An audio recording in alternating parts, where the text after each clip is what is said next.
इफ्तार साहब ये बताइएगा, अभी रजा रूमी साहब ने फरमाया कि डिप्लोमेसी को एक चांस दिया गया है, और इसमें मैं जो तज्जिया है वो लोगों का ये है कि एक तो ये है कि जनरल आसिम मुनीर ने एक ब्रीफ ज़रूर किया है ईरान के साथ, अगर अमेरिका ईरान पे हमला करता है तो उससे ख़ित्ते में क्या अदम तवाज़ुन होगा और अमेरिका को कितना नुकसान हो सकता है, बॉडी बैग्स कितने जा सकते हैं, और अरब ममालिक और मुसलमान ममालिक का रिएक्शन क्या होगा। लेकिन साथ ही रूस और चीन की तरफ से भी एक वाज़ेह मैसेज आया है। क्या आपके ख्याल में बेटर सेंस विल प्रिवेल मौजूदा जो सूरत हाल है इस वक्त खिते में, और अमेरिका हमला नहीं करेगा फौरी तौर पर?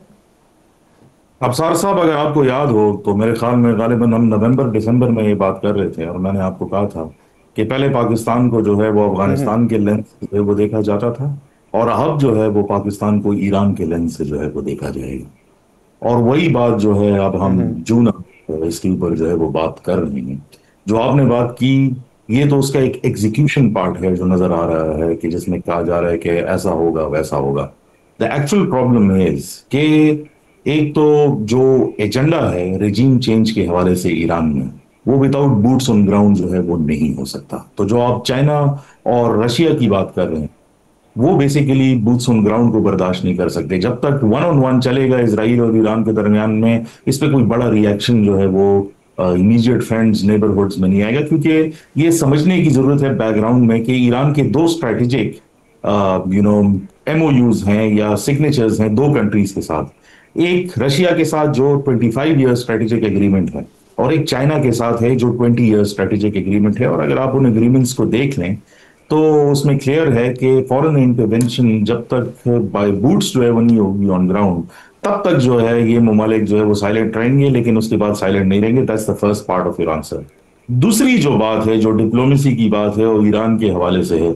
मेरे ख्याल में खित्ते के अंदर अगर वो रशिया है, चाइना है या दीगर ममालिक हैं, सबको ये पता है कि ईरान का न्यूक्लियर प्रोग्राम जो है वो शायद डेट्रीमेंटल हो, नुकसानदेह हो बाकी सब ममालिक के लिए भी। तो इसके ऊपर जो मेरा जाती ख्याल ये है कि जो डोनाल्ड ट्रंप ने ये बात की थी कि उन्होंने मेरे साथ जो है एग्रीमेंट की थी, मेरे ख्याल में ये बात ज़रा बहस आएगी। लेकिन जहां तक न्यूक्लियर डेटरेंस का ताल्लुक है, अलग चैप्टर है। लेकिन एक बात इसमें जरूरी मैं समझता हूँ बोलना, ये जो आप डिप्लोमेसी की बात कर रहे हैं, डिप्लोमेसी किसके हवाले से? इसमें जो सबसे बड़ा नुकसान होगा अगर किसी किस्म की फर्दर एस्केलेशन दूसरे ममालिक से होगी, वो अरब ममालिक का है, उसमें गल्फ कंट्रीज और अरब कंट्रीज। क्योंकि फॉरवर्ड बेसिस जो अमेरिका के हैं जो अटैक के लिए इस्तेमाल होंगे, वो 12 के 12 जो है वो ओमान, गल्फ में और जो है सऊदी अरेबिया में है। और वो जब ये इंटरसेप्ट जो जा रहे हैं गजा के ऊपर से, तो ये तकरीबन 5-6 बैरियर से जाते हैं। उसमें अमेरिका बेड़ा है, फिर जॉर्डन है, फिर गल्फ कंट्रीज हैं जो उनको मारते हैं, और वो 3-4 ही जो है मुश्किल से जो है वो इजराइल तक पहुंचते हैं। लेकिन इस तरफ अगर अटैक किया जाए गल्फ की तरफ, तो ये डायरेक्ट रेंज में आते हैं, तो नुकसान बहुत होगा। इफ्तिखार ये बताइएगा कि जो आप जाहिर आपने बलोचिस्तान केपी पे बहुत काम किया है, दहशत गर्दी वहाँ पे एक मसला है पाकिस्तान के लिए, सबसे बड़ा चैलेंज है। और मेरी इतलात के मुताबिक तो बलोचिस्तान को अलहदा करने की एक पूरी मुनज़्ज़म एक प्लान है जिस पर अभी भी अमल हो रहा है। तो ये जो मुसाद का नेटवर्क पकड़ा गया है ईरान के अंदर, और जिसने पूरी वहाँ की मिलिट्री क़यादत को उड़ा दिया है, साइंसदानों को उड़ा दिया है, उस पर हम सुन रहे हैं कि रॉ के एजेंट्स भी शामिल थे, और रॉ का भी हाथ है वो इंटेलिजेंस शेयरिंग इसराइलियों के साथ करने में। आपके ख्याल में अब पाकिस्तान को कोई मौका बेहतर मिला है बलूचिस्तान में, इस जो एक जंग जारी है, दहशत गर्दी जारी है, उसको कंट्रोल करने की, लेकिन या आप समझते हैं कि ये बढ़ेगा भी? अफसार साहब, दो चीजें मीटिंग के हवाले से मैं बताता चलूं, क्योंकि आपका सवाल जो है उसी से रिलेटेड है कि इसकी फ्यूचर फोरकास्टिंग क्या होगी। मेरी एक आला जो है अमेरिकी ऑफिशियल से जो है वो बात हुई, जिनके पास इस मीटिंग का डायरेक्टली जो है उनको पता था कि इसके ऊपर जो है वो क्या बातें जो है वो उसमें हुई हैं। और उन्होंने सबसे पहले तो एक बात की कि ट्रंप की जो फॉरेन पॉलिसी है वो वेटेज वाले अलायंसेस को देख रहे हैं, वो पॉपुलर अलायंसेस को नहीं देख रहे थे। और उनका इशारा जो था पॉपुलर अलायंस से जो है वो इंडिया की तरफ था। That's the first part. दूसरा उन्होंने जो है इस बात का जो है वो कहा, इस बात को जरा दोबारा आप आसान अल्फाज में समझा देंगे, ये बड़ी अहम बात है। जी, कि ट्रंप जो है वो नए अलायंसेस जो बना रहे हैं वो वजन के मुताबिक कि किन मुल्कों का वजन ज्यादा है बनिस्बत ये कि वो मशहूर ममालिक है। तो वेटेज अच्छा, के लिहाज से आप वजन अमेरिका, वजन इंडिया का ज्यादा है या पाकिस्तान का? देखिए, मिलिट्री माइट जो होती है, आगे जो जितनी भी सिनारियो बन के आ रहा है वो सारा मिलिट्री माइट का है। ठीक। अब मुस्लिम ममालिक के अंदर दो फिर ऐसी, पाकिस्तान का पलड़ा तो भारी हुआ। दैट इज ऑब्वियसली, और मेरे ख्याल में जो इंडिया ने अटैक किया था उसने ओके। मजीद उसमें वेटेज जो है वो डाल दी है। और ठीक अगर बहुत ठीक सारे ठीक जो है ठीक इसके है। ऊपर जो है वो बात करते हैं, लेकिन जो आपने बलूचिस्तान के हवाले से बात की, एक डॉसियर है जो यूएन में जाने वाला, क्योंकि बलूचिस्तान के अंदर अगर लार्ज स्केल ऑपरेशन भी होना है या जो सेपरेटिस्ट ग्रुप्स है उनके खिलाफ जो है अगर एक्शन जो है वो लेना है, तो उसमें दो चीजें जो है वो चाहिए होंगी। एक तो ये पाकिस्तान के अंदर नहीं है, पाकिस्तान से बाहर हैं बहुत सारे जो इनके बड़े लीडरशिप हैं, तो उसके हवाले से ठीक आपको है। यूएन जो है वो पास कराना पड़ेगा डोसियर, जिसमें आपको इनको टेररिस्ट ऑर्गेनाइजेशन जो है वो डिक्लेयर करना पड़ेगा। मेरे ख्याल में इस मीटिंग से एक बात जो है वो साबित होगी कि इन ग्रुप्स के खिलाफ आप जो है वो घेरा जो है होने वाला है, क्योंकि अब उसमें जो फॉरेन इंटेलिजेंस की जो सिर्फ बातें होती थी वो अब बातें नहीं रही, वो खुल के सामने आ गई हैं।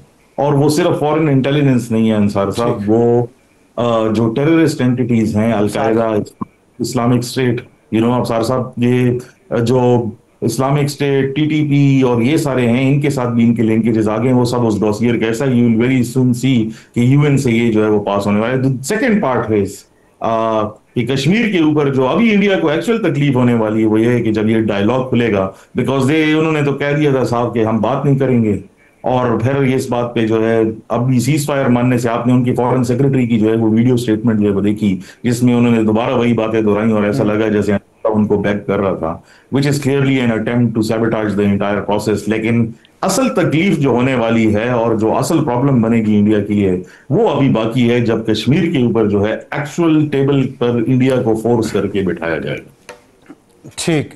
रज़ा रूबी साहब, आखिर में ये बता दीजिएगा कि अगर मार्को रूबियो का राब्ता हुआ है, बात हुई है पाकिस्तान के वज़ीर-ए-आज़म शहबाज शरीफ से, तो उन्होंने ज़ाहिर है इंडिया में भी किसी न किसी से बात की होगी या कर लेंगे थोड़ी देर में, तो जो इफ्तिखार साहब फरमा रहे हैं कि कश्मीर का मसला भी टेबल पे आएगा, इस पे ज़रा थोड़ा सा मुझे बता दें कि क्या आप ऐसे ही तवक्को करते हैं? और सवाल मेरा ये है कि जो कुछ हुआ है ईरान के साथ, मैं मिलिट्री टॉप कमांड की एलिमिनेशन की बात कर रहा हूँ, मैं उनके साइंसदानों के कत्ल की बात कर रहा हूँ, जो उनका इंटेलिजेंस फेलियर है, जिस तरह जासूस उनके घुस गए सिस्टम में, तो उसमें राव का नाम भी आ रहा है। क्या ईरान कोई सबक सीखेगा? क्योंकि ईरान ने तो पाकिस्तान का साथ नहीं दिया, पाकिस्तान उसका साथ मुसलसल दे रहा है, सियासत में भी और सफारतकारी में भी। क्या ईरान कोई सबक हासिल करेगा आइंदा से, हमारी पीठ पे छुरा घोंपेगा या दोस्त बनेगा? अफसार साहब, सबसे पहले तो यह कि अल्लाह करे कि ये मुज़ाकरात हो पाए, लेकिन अभी मुझे नहीं लगता कि शॉर्ट टर्म में ये मुमकिन है, क्योंकि हिंदुस्तान का रवैया इस वक्त इंतहाई गैर लचकदार है। कोई बैक चैनल पर अगर कुछ हो जाए तो वो हो जाए। रही बात ईरान की, तो ये जो होशरुबा किस्म का नेटवर्क मोसाद ने बिल्ड किया हुआ है, बल्कि ये देखिए वो मौजूद है अफसार साहब, ये जो धमकियां हैं ना खामनाई को मारने की, एलिमिनेट करने की, वो इसी वजह से कि एक बहुत ही मजबूत नेटवर्क अभी भी मौजूद है एज वी स्पीक। और खुदा करे कि ईरान को भी कुछ होश आए कि जिस मुल्क पर पूरा तकिया किया, चाबहार का वो जो है पोर्ट बनाया मिल के हिंदुस्तान के साथ, और मुख्तलिफ औकात के ऊपर जो हमने देखा पिछले साल तो बाकायदा मिसाइल मारे थे उन्होंने, लेकिन कड़े वक्त में तो आपने देखा कि इंडियन मीडिया क्या कह रहा था, इंडिया के लोग कहते कि जी ये तो बड़ा अच्छा हुआ, हम तो इसराइल के साथ हैं। वहाँ की जो बीजेपी की और हार्ड लाइन सपोर्ट है वो तो पूरा इसराइल के पीछे लगे हुए हैं इस वक्त, उनकी ईरान से कोई हमदर्दी नहीं है, लिप सर्विस दे रही है हुकूमत। लेकिन ये सबक मिलना चाहिए ईरान को भी, और मैं समझता हूं कि पाकिस्तान को भी ये बात, ये खुदा करे कि ये मामला टल जाए, कोई सफारतकारी हो जाए, मजीद खून खराबा ना हो, और अल्लाह करे, हमारी दुआएं हम ईरानी लोगों के साथ हैं। लेकिन ये बिल्कुल एक लम्हा फिक्रिया होगा उनके लिए भी और भी लोगों के लिए जो हिंदुस्तान पर तकिया करते हैं। जी।